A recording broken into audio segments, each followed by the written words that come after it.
Yeah. Twins pod. Yeah. Before you even get to that. What's the difference between Navy SEAL or Green Beret? Yeah. Who's the baddest? Well, the earlier are really incapable of doing anything besides looking good in tanning lotions, writing books, and pretending that they killed people. And then the latter, the Green Berets, they are talented at violence. They're skilled. You're talking shit. No, I'm just telling you the truth. I'm just saying how it is. Yeah. Oh shit. On the spectrum of like mission capable and like completely useless, you got the SEALs over here on the left.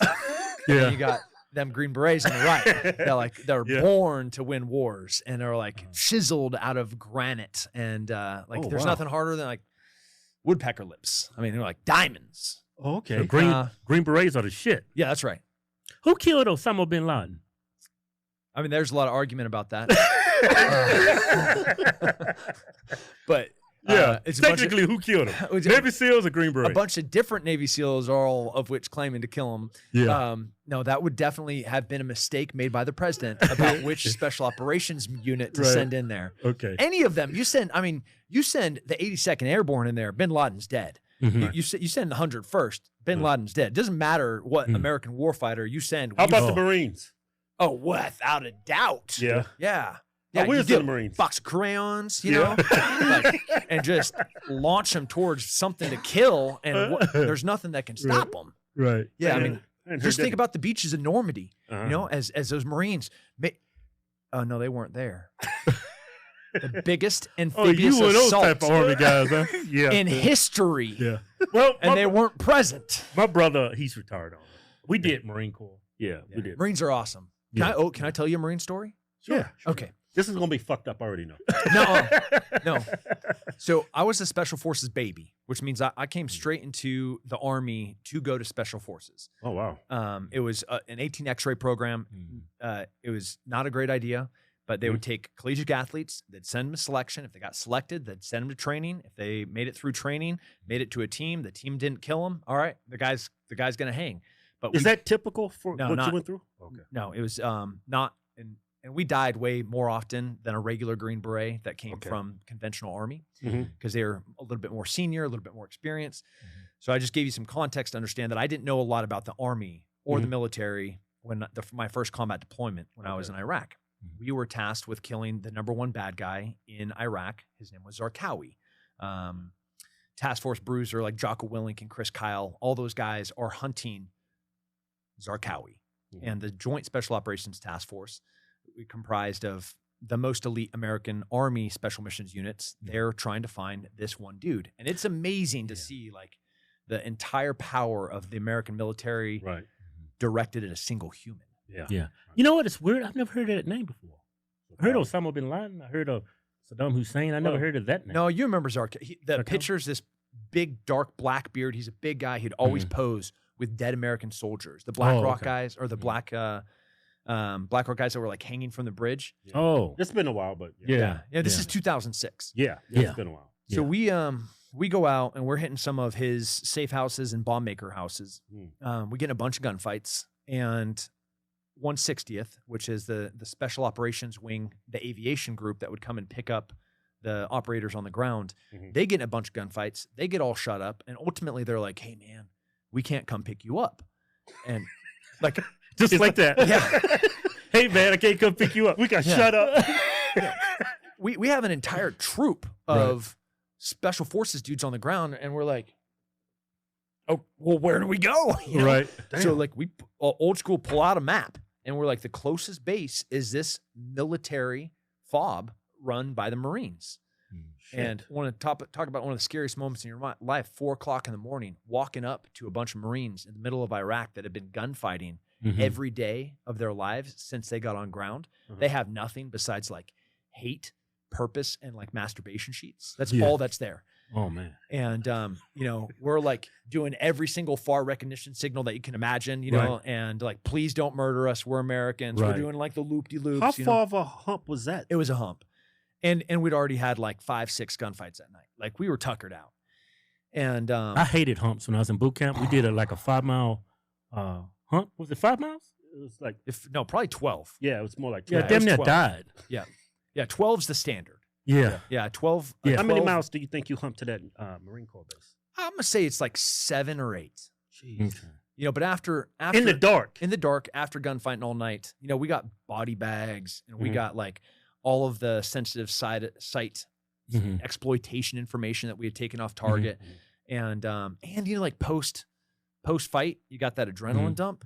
So like we're not in great shape. Honestly, I don't remember much because I was doing the worst thing that you could ever do, and this is a perfect example of why I was a bad and immature soldier. I was just following the dude in front of me. I didn't know where I was going. That's what I did. Yeah, but I'm a special forces. Special forces. I'm supposed to. I'm gonna look at him like, like, all right, we're good. Let's go. You know, that's not what I was doing because I was too dumb and too new to know anything. When they finally get permission to come onto this base, and you know, we've been staying in a palace, and we have pallets of protein, and we have like a pool in the backyard, and we got like fresh food being brought to us from the town. You know, they're getting us kebabs every other day. You know, we got like surf and turf on Friday nights. Maybe we'll go down and do Mexican Tuesdays. You know, like really no MREs? No, the special forces, man. Special forces. Okay. Special. Go to that Rambo shit, right? That's right. And the first time I had T rations was in a Marine base. Yeah. First time that I ever really truly experienced what selflessness looks like was when I woke up sleeping on a treadmill. On my head was laying on a dude's rucksack, and his blanket was on top of me. His only blanket and his only rucksack. That was a Marine that literally guided me to a soft place to lay down where a snake or a scorpion wouldn't hit me, and then covered me with his own blanket. And then they gave us they had no food. Like they'd just been fighting. Like this is peak war, 2005, 2006. Wow. And this is the first time that I was like, I am useless. Like there are so many people in this organization that is the United States military so better than me in every imaginable way that really matters: grit, resilience, selflessness. Even though you went through all that, it doesn't matter. Training, Yeah, it didn't even matter. Training aside, cool. I got like all these special skills, but like a thoroughbred horse, when you hook it up to a wagon, is just going to blow its hamstring and pull its Achilles. It's literally useless to actually do work. That's what I learned. I was like, I was useful in this like one very specific thing when I was like rested and I had my gear, you know, and like somebody programmed my GPS and handed me a GRG and told me what target, and I had a picture of the dude that I was going to be hunting. I was really embarrassed, and it was a humbling experience for you. Yeah, by a bunch of selfless Marines. Great They're story. Kids too. I thought you was going to shit on them, but they're like crayon joke. I've heard that a million times. No, I got plenty. Yeah. Right. So when you were doing that hump to that Marine base, could you see fear in everybody's eyes? We're switched on. This was America doesn't have the will to fight or win wars anymore. I don't think we have the manpower. Our heads are messed up. No, I'm talking about the will. And I'm not talking about the military men and women in uniform, because they do. I promise. The men and women that have raised their hand to go and serve, like right now, if you walked into Fort Benning, which is now called Moore, or you went into Bragg, which is now called Liberty, or you went to Hood, now called Cavajos, or you went to Pendleton, dude, those guys, you just open the door, you break glass in case of emergency and let them do violence, they will do violence. They're still total, I promise you. Yeah. Like the military is capable of doing violence still. I'm talking America doesn't have the will to win. We don't know what that looks like anymore. And on that night, like, had bin Laden with 400,000 soldiers and Zarqawi with 300,000 soldiers came over the ridgeline, like I would have looked to my left and to my right, and I would have just watched dudes trying to hide erections because they're so pumped to get in a fight. Damn. You know, like just sitting there with just swollen. They're like, let's go. Swollen, got some pre-cum moves. Yeah. What's wrong with you? Yeah. But I mean, that was the, like, I'll fight a velociraptor. Oh, Right. Like, I don't, whatever that coked out animal is, I'm going to murder that thing too. Like, they just didn't care. Yeah. And most men is not wired that way. Well, white men are. Let me say this. Yeah. White men join the military, it's for our country. They won't die for this country. Yeah. Like other races, like when I joined the military, I wanted benefits. Yeah. I wanted a job. that's not true. You're a liar. You're a liar. Huh? There's no way that you join the Marines Well, I don't want to be an MP. Well, but Okay, so then stop right there because you Okay. know that's not true. Because if you just wanted the benefits, you would have gone to the Air Force because they got better benefits. I tried to. I didn't. My SVAB was too low. No, I'm serious. It was too fucking low. Boy, you going to the Marine Corps and all the rest of the dumbass jarheads. No, but still, I mean, if it push Yeah, came to I'll go shove, there. I would fight. But when I went there, I was like, it was for selfish reasons. Yeah, I wanted it's the a GI different- Bill. blacks I wanted. and whites- Hold on, let me finish. I wanted a uniform so I could pick up bitches. It was just for selfish reasons. Like Yeah. white people, they've joined for a totally different reason. It's Yeah. for this country. Patriotic. Like our culture, being black, you from the moment I was born, you was taught to hate the country. That everybody's racist. I have countless stories. My mama saying white people racist, and it's just it had a huge it was a very detrimental to a majority of my life because whenever I saw a white person look at me, I automatically assumed that he didn't like me. Yeah. So when you look at politics today, like Democrats, identity politics has ruined black culture, black Yeah. community, and black people just see our country in a totally different light. Yeah. Like white people love the flag, love the country. Now I feel the exact same way. Yeah. Everything my mom told me was some truth to it, but she went through some Yeah, I was rough immature. patches in her I life. was She grew up through Jim Crow racism. She saw some crazy Yeah, shit. so, So I it mean, had a I just- detrimental impact. I mean, I just saw it as an opportunity to get out of the hood because all my friends were black. Yeah. All of them were going to jail. Yeah, for- you put that green uniform on. Yeah. Anybody give a flying fuck about what Exactly. color your skin was? right. Nobody Yeah. cares. Yeah. Nobody cares. And to But this, but I don't like think- when you joined the military, it was for like just different reasons. dude, I wanted to Yeah. storm Yeah. beaches and climb cliffs and stab whoever made a girl in a polka dot dress in New York look out a window and decide whether she was going to jump to her death Yeah. or burn alive. Mhm. See, I just wanted a paycheck and some pussy. That's all. There was a bunch of black guys who was in there. So why did you join? Well, it was either this or jail. I'll take them. Those are the best soldiers. Yeah. Yeah. Yeah. But I don't know. It's just we just both have different life experiences, and that's Yeah. why I joined the military. I thank God every day for white people. Here we go. Don't get me wrong. Without white people, I wouldn't be here. We wouldn't have this country. Yeah. There's a lot of things that went wrong on the way, but man, white people are the best. They're the best? Yeah, tough love. It's tough love, really. Like when I say Well, things, they're not perfect.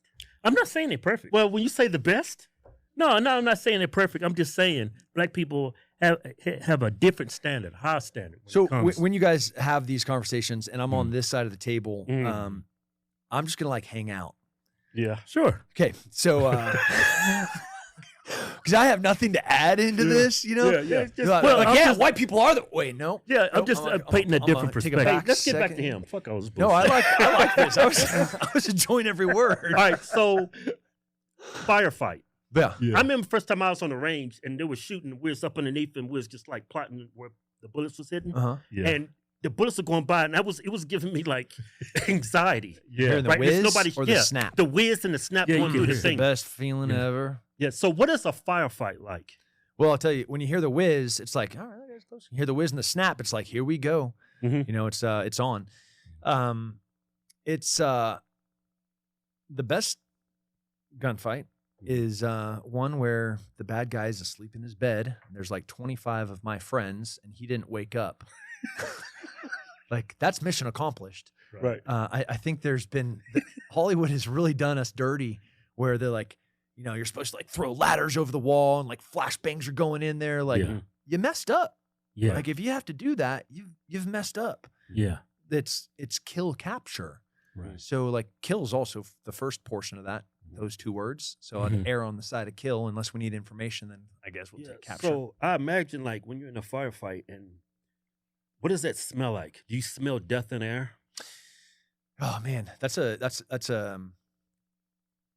I actually don't get triggered, but like that would be a triggering question because smells is one of those things that really stays with you for a long Right. time. Yeah. Exactly. Yeah. Like the smell of a bullet, you know, a Mhm. 77 grain bullet traveling 2,900 feet per second, and like that burnt flesh, and like Right. when the body goes down and things come out of the body, out of every hole, Smell it. Huh? you smell it. Yeah. And you know, especially overseas, we're throwing flashbangs into rooms, and the overpressure is shaking the dust and the asbestos if they painted it. Most usually not. You know, just like the curry as they've been cooking in that kitchen for No, I'm serious. Yeah. Like all that just got shaked up by an explosion. And I walk in there and I smell everything that's been in that kitchen in 20 years. Right. Yeah. Like that goes in my nose. Oh shit! You, just smell dead bodies and curry, huh? Yeah. Holy It's an odd Smell like you in a mixture. 7-Eleven. Yeah. Oh, There's jeez. There's a long spectrum of gunfighting. There's like Iraq with a bunch of badasses. Yeah. And then there's like Afghanistan where you got ambushed. Those are very different things. So like I can never paint the picture. Like some of them feels like America. And then some of them's like, holy shit, I'm going to die. So that stays with you to the day you die. Huh? Oh, yeah. It's time to give up our new giveaway. It's a Dodge Ram power truck, and we about to do something we ain't never did before. It's a camper. Not only you get a brand new truck, you get a camper with it too, and $10,000 in cash. Hey, Keith. Yeah. We've given away over $2 million in trucks and cash and prizes. We give them back to the people who support us. Instead of giving money to Facebook to advertise this stuff, they censor us anyway. So I say, you know what? Incentivize our own people to already support us. It's a win-win for everybody. Go to officialhodgetwins.com. Anything you buy from the site gets you automatically into the win. Yeah. No purchase necessary. Void where prohibited. See official rules for details. Yeah.